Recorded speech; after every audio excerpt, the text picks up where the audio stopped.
서초동 법무사 행정사 김철중입니다. 오늘은 성추행 고소장에 대해서 알아보도록 하겠습니다.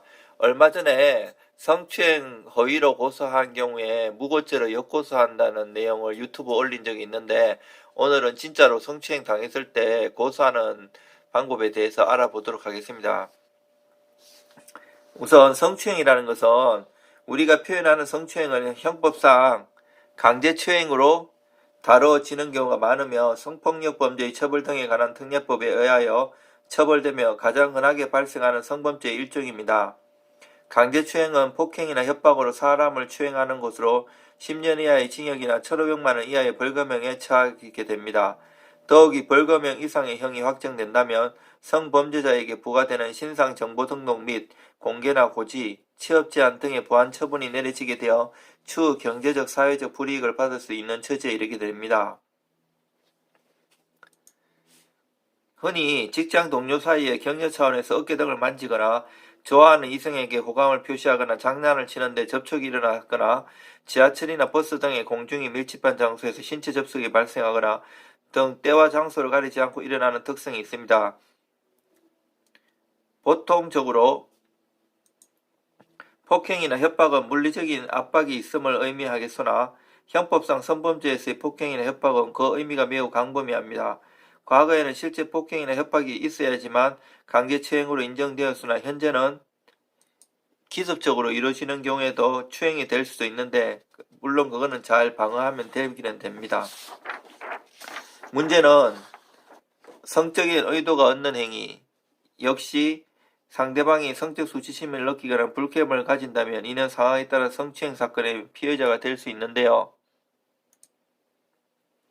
성추행 사건에서 피해자의 인정 범위는 매우 방대하기 때문입니다.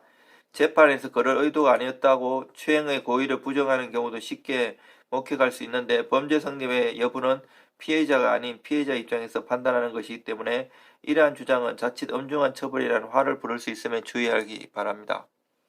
만일 친근감의 표시로 스킨십이 일어난 상황에서 피해자의 의사, 성별, 연령, 관계, 경위 등을 종합적으로 보았을 때 그러한 의도가 전혀 없는 상황이라고 하더라도 객관적인 입장에서 성추행의 고의가 인정될 수 있는 부분이 있습니다.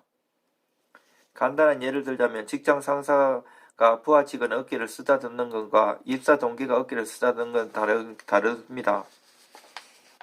성적 도덕관념에 반하고 피해자의 성적 자기결정권을 침해하는 행위라고 인정되는 경우 성적 의도가 없는 행위라고 하더라도 성추행 사건 피해자가 될 수 있습니다.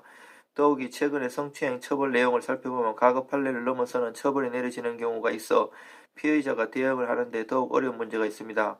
강제추행, 공중밀집장소 추행죄, 업무상 위력 등에 의한 추행, 장애인 강제추행, 친족관계에 의한 강제추행 등 상황에 따른 다양한 처벌 내용이 있기에 피해자에게 주어진 혐의가 명확히 무엇인지, 어떠한 이유에서 발생한 것인지, 객관적인 증거 자료를 확보할 수 있는지, 일관된 진술에 법리적인 논리가 들어갔는지 등을 면밀히 검토하지 못할 경우 불리한 위치에 놓일 수 있습니다.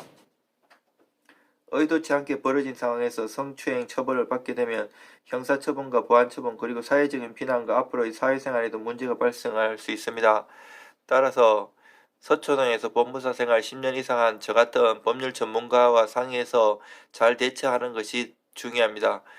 성추행을 당했거나 아니면 성추행으로 고소를 당하신 분 다 연락 주시면 도움을 드릴 수 있습니다. 이상 서초동 법무사 행정사 김철중입니다.